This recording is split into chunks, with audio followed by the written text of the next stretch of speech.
there's so many priorities. If you don't create focus, then can't make the impact that you want to make. And because you're working with people who just want to help, who just want to do the right thing because they want to do the right thing, that can create, from a business perspective, friction, or it can create too many paths to go down. And then again, we don't all end up at the same place.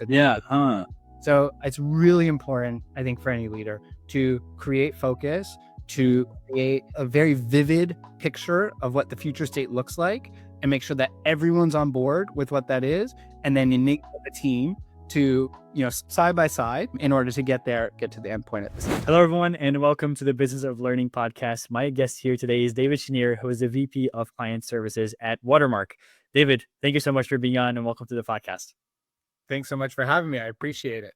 100%. Well, let's start off with you just telling everyone a little bit more about yourself, David, a little bit more about your role at Watermark, who you guys are, who you help, and anything else that you, any further piece of context that you'd like to share for anyone listening right now. For sure.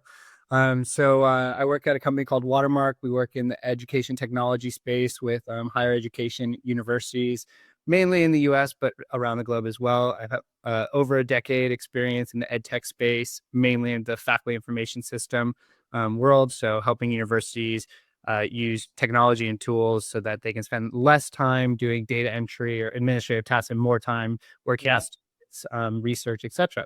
Run professional service teams. I really believe that you get impact through people and through organizations, and have really enjoyed helping universities kind of unlock the value of optimizing technology to do things that are, otherwise a bit archaic.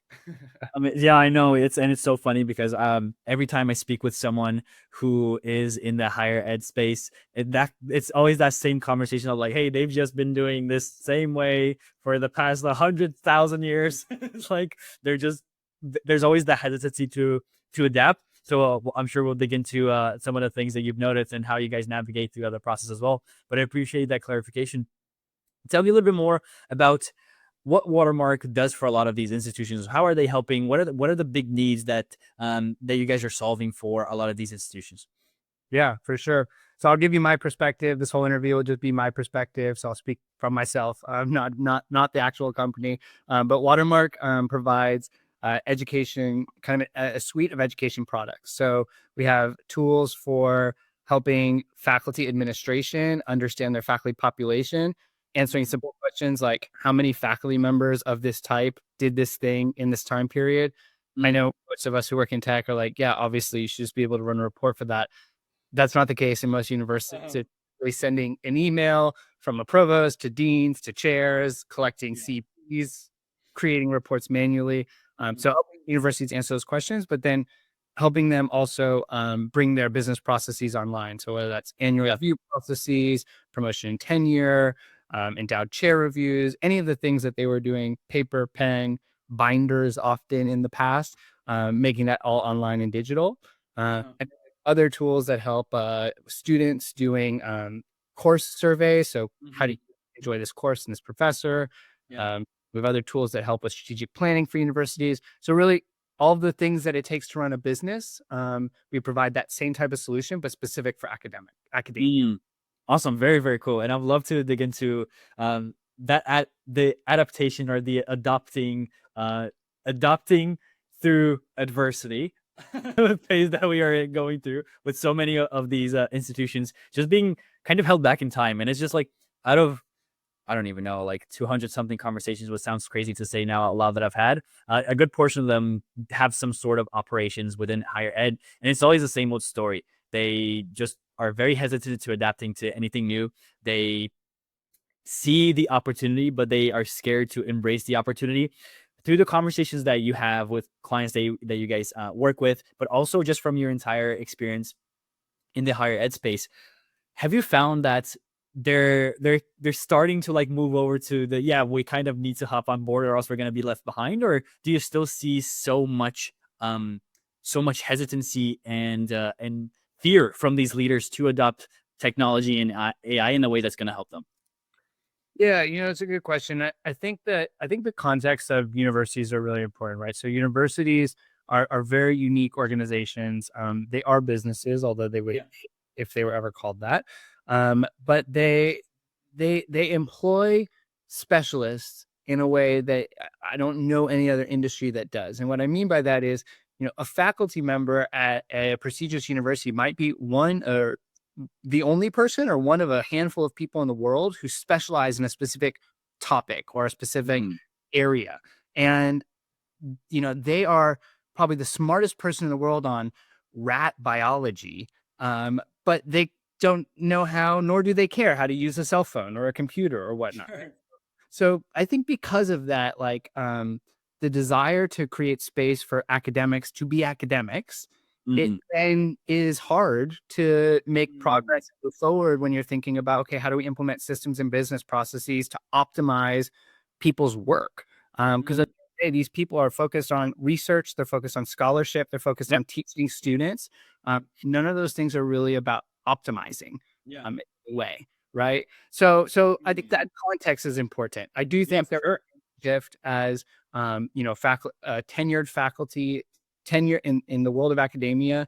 Most schools, not most schools, a lot of schools have a tenured process, which means you work at the institution for 7 years, then you get tenure. Tenure then grants you basically a lifetime at that institution. Um, so not many jobs these days have the Yeah. concept of tenure. But as those faculty members start to Mhm. retire, start to leave the practice, which they typically don't do until very late on in their Yeah. life or career. Um, as new faculty members are coming on board, they are having the expectation that universities are using modern days tools and technologies and not asking to Mm. provide the same information again and again and again. They expect it to be integrated. They expect it to be seamless, all behind the scenes. Mm.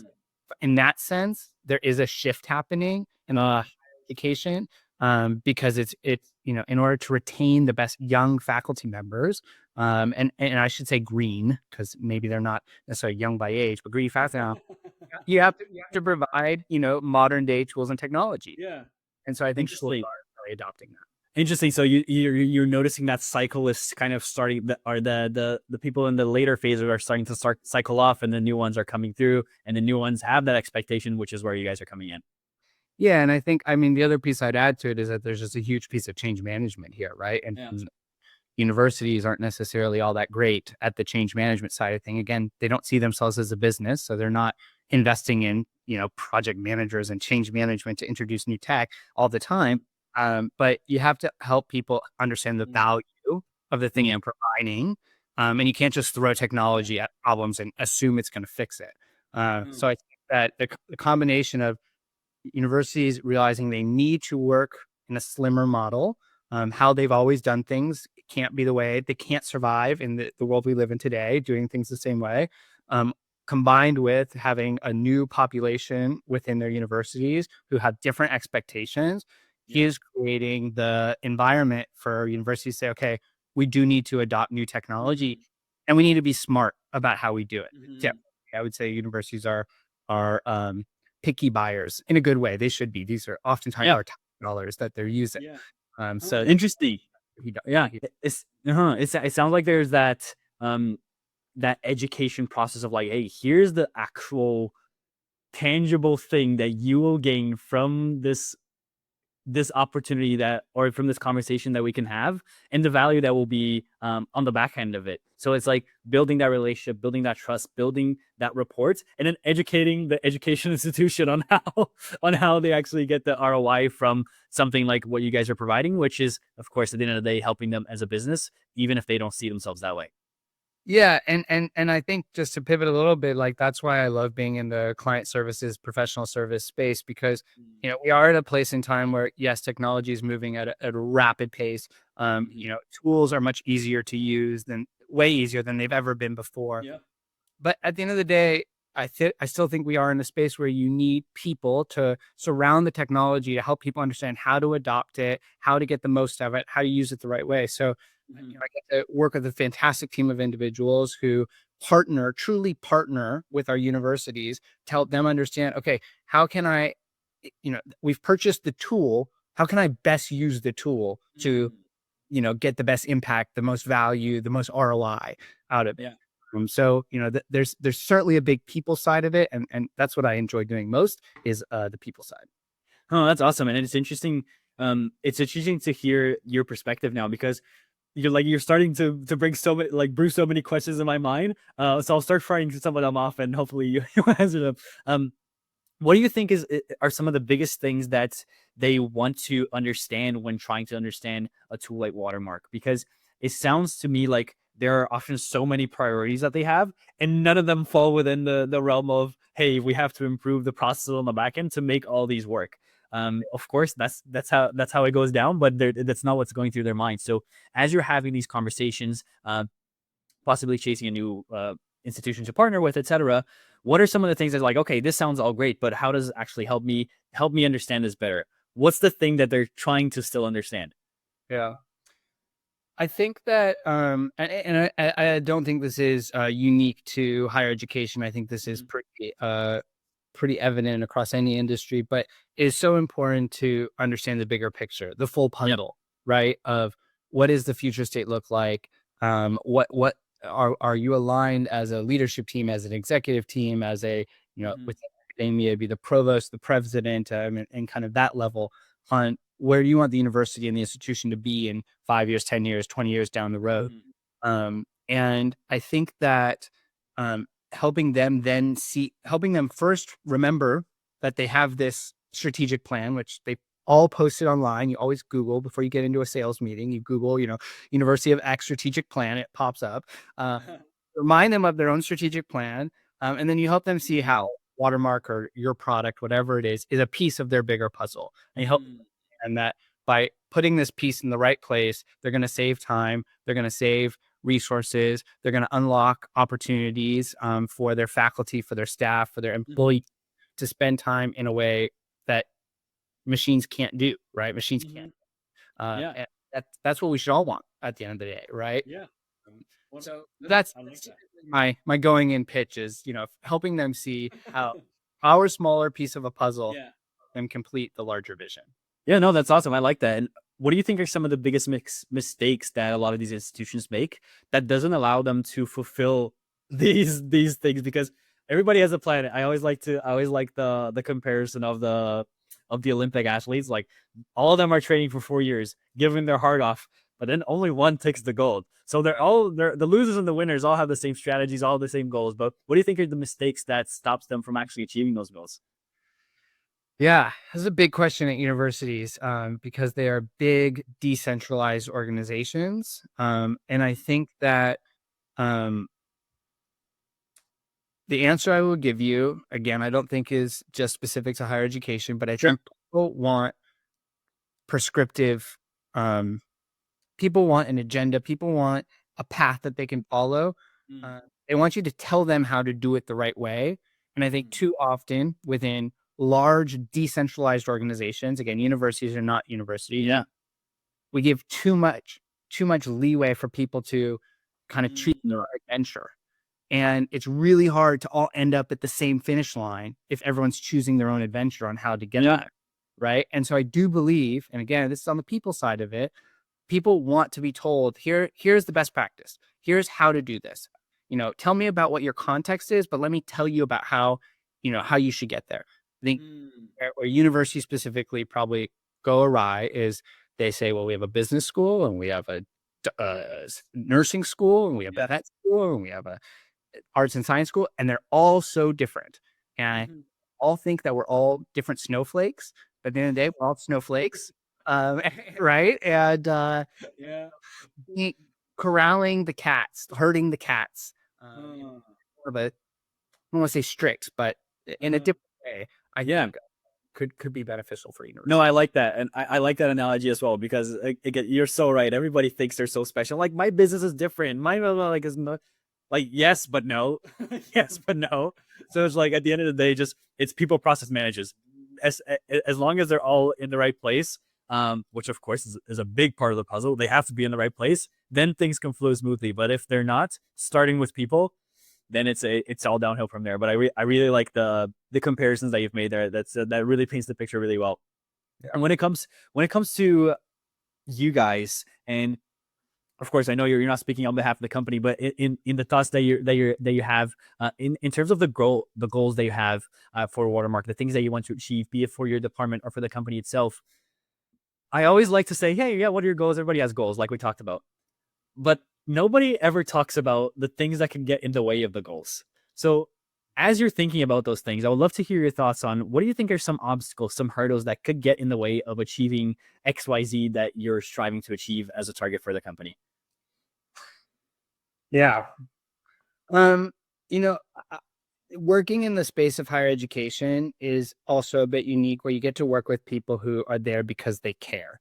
A lot of people that I work with come from higher education. So they were faculty members, they were administrators, they actually sat in these seats and did this thing. And then they said, hey, I like this technology. I think I can help other people use it to benefit what they're doing. So there's a big piece here of like, yes, everyone's trying to make a buck, but doing it for the right reasons, doing it to repair the world, right? So I say that because I think, what kind of can get in the way of that is, to your point earlier, like there's so much going on always. There's so many priorities. If you don't create focus, then you can't make the impact that you want to make. And because you're working with people who just want to help, who just want to do the right thing because they want to do the right thing, that can create, from a business perspective, friction, or it could create too many paths to go down, and then again, we don't all end up at the same place at the end. So it's really important, I think, for any leader to create focus, to create a very vivid picture of what the future state looks like, and make sure that everyone's on board with what that is, and then enable the team to step foot side by side in order to get to the end point at the same time. Interesting.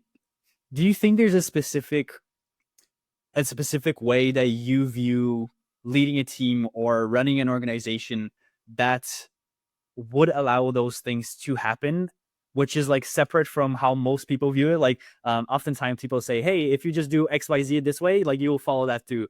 But I wonder if the way that you think it through, like, actually don't do XYZ. If you do ABC, this is a much better path to actually achieve those things. Do you have like a separate opinion from the majority of the masses there? I mean, my opinion would be that there is not a formula. The world goes around on relationships, right? The world goes around on who you know and the phone calls you can make, and that can then create the impact that you can have.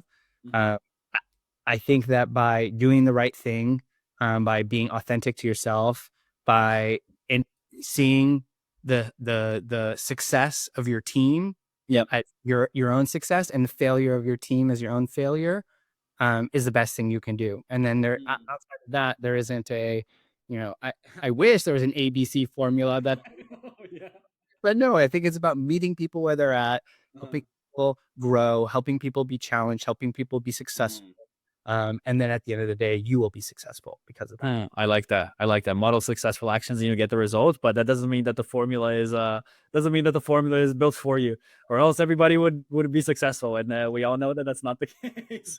We all know that's not the case. Formula, let me know. I will. You know what? I will let only you know, because then if we tell everybody, then we're screwed. I will let only you know. David, I have a couple final questions here for you, and one is a question that I've been asking everybody on the podcast, so it's become kind of a frame of every conversation. So we'll start with that one, but I want to pre-frame it with something a little bit different. So usually the question is, hey, let's say you had a magic wand and you can wave this amazing wand and it can just solve one thing in the business that would allow you to hit all your amazing growth goals that you have. And like we were saying, oftentimes there are so many different priorities, so many things to focus on. So this question is only focused on one. So I guess the pre-frame that I would love for you to have based on the conversations that I've had for this question is, what do you think is the hardest part of growing your business? Like, if you just unlock this one thing, if it's the conversations, if it's the relationship, whatever that we've been speaking about, you get rid of this one problem, this one obstacle, this one challenge, and then that growth, the goals, the targets, they all just happen like that. What's the one thing you would like to solve in the business? Yeah, I that's a really hard one. I'm going to say that it's not necessarily a problem to solve. It's a thing that would then unlock kind of more potential. And my answer will be, sorry, that was a weird way of getting there. My answer would be that middle management will make or break a company. And it's really hard to keep your middle management team aligned on the goals that and the direction that you're headed. And middle managers have so much going on because they are sometimes people's therapist, they are sometimes people's manager, they're sometimes people's mom and dad, right? Like they've got so much going on. They're being coming at it so many ways. So if I could wave a magic wand, it would be to enable my middle management team or the management team to be successful. Because And what do you define as middle management? Just so we're on the same page here, David. sorry, Oh, good. You never know, right? It's just bigger. are managing people. People are managing teams, the individual contributors, right? So I mean, in our organization, we have our C-suite, we have a VP level, and then we have directors, managers, individual contributors, and anything between kind of managers and VPs for me is all middle. Those are the people that are doing the work every day, right? And so, and the people that are getting, all of the good, the bad, the ugly, and everything in between, they're managing it, dealing with it. So if there was a magic wand to enable them to understand the vision, to wipe out the, the grenades that come their way on a daily basis, and create a smooth sailing path for them, to kind of follow towards where the company's goals are. Yeah. That's my magic wand. Awesome. Amazing. It sounds like that path is like having that framework that they can work around based on the different intricacies with their departments or whatever else, but at least it's going in the right direction. Yes, exactly. Awesome. I like that. I like that answer. And then the final question that I have here for you, David, it's actually not a question from me. It's a question from our last guest to you, and they had no idea who you were. Are you ready for the question? Yeah. This is an interesting one. I like this one. What is a huge mistake that you've made recently, and what did you learn from it? I had my performance review earlier this week, so it's a timely question because I'm somewhat new to this job and I reflect on that. I think that, like I said earlier, the world goes round on relationships, right? And I'm not sure this is necessarily a mistake I made, but I would always continue to focus more early on investing in the relationships with people.